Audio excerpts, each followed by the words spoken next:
14 फरवरी 2019 को पुलवामा आतंकी हमला अब मोदी और अमित शाह के गले की हड्डी बनता जा रहा है। इसमें कोई दोहमत नहीं है कि इसी पुलवामा आतंकी हमले में हुए शहीदों का बदला लेने की बात कहकर मोदी और अमित शाह ने 2019 के लोकसभा चुनाव में देशवासियों की भावनाओं का पूरा लाभ उठाया था। लेकिन अब यही पुलवामा आतंकी हमला 2024 के लोकसभा चुनाव में बीजेपी के लिए नासूर बनता जा रहा है। जब से बीजेपी के वरिष्ठ नेता और जम्मू कश्मीर के तत्कालीन राज्यपाल सत्यपाल मलिक ने पुलवामा आतंकी हमले को लेकर रहस्योद्घाटन किया है, तब से पूरे देश में हलचल मच गई है।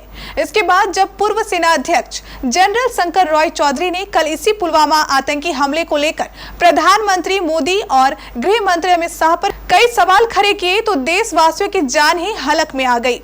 जनरल शंकर रॉय चौधरी ने स्पष्ट कहा कि सीआरपीएफ द्वारा जम्मू से कश्मीर जाने के लिए जब 5 विमान मांगे गए थे तो आखिर गृह मंत्रालय ने क्यों नहीं दिए। साथ ही उन्होंने ये भी सवाल उठाया कि सीआरपीएफ का 2500 जवानों का इतना बड़ा काफिला सड़क मार्ग से एक साथ भेजने का सेना में कोई नियम नहीं है और आज तक आजादी के बाद ऐसा कभी भी नहीं हुआ, तो इस बार ये निर्णय किसने लिया। साथ ही जनरल शंकर रॉय चौधरी का ये सवाल भी लोगों को झकझोर रहा है कि सीआरपीएफ के रास्ते में सुरक्षा के प्रबंधन क्यों नहीं थे। लोग अब ये सोचने को मजबूर हो गए कि क्या ये एक साजिश थी या फिर एक भूल। अब सवाल ये है कि अगर ये भूल थी तो प्रधानमंत्री और गृह मंत्री अमित शाह आगे बढ़कर इस भूल की जिम्मेदारी क्यों नहीं ले रहे हैं। लगातार हो रहे इन खुलासों को सुनकर अब पुलवामा के शहीदों के परिवार भी सवाल उठाने लगे हैं। वे पूछ रहे हैं कि मोदी जी पुलवामा हमले का असली सच क्या है, लेकिन मोदी और अमित शाह दोनों पूरी तरह चुप्पी साधे हैं। तत्कालीन गवर्नर सत्यपाल मलिक और पूर्व सेना अध्यक्ष जनरल शंकर रॉय चौधरी के रहस्य उद्घाटन पर उनका कोई जवाब नहीं आया है, जबकि शहीद परिवार इन दोनों नेताओं से पुलवामा हमले का असली सच सुनना चाहते हैं।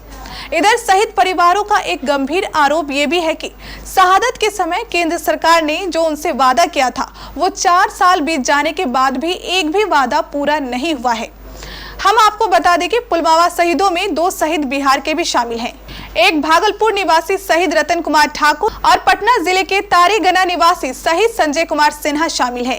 शहादत के समय भागलपुर निवासी शहीद रतन कुमार ठाकुर का परिवार आज भी एक किराए के मकान में रहता है। शहादत के समय इस परिवार से ये वादा किया गया था कि शहीद के परिवार को एक नया मकान दिया जाएगा और गांव में उनके एक भव्य स्मारक बनाई जाएगी।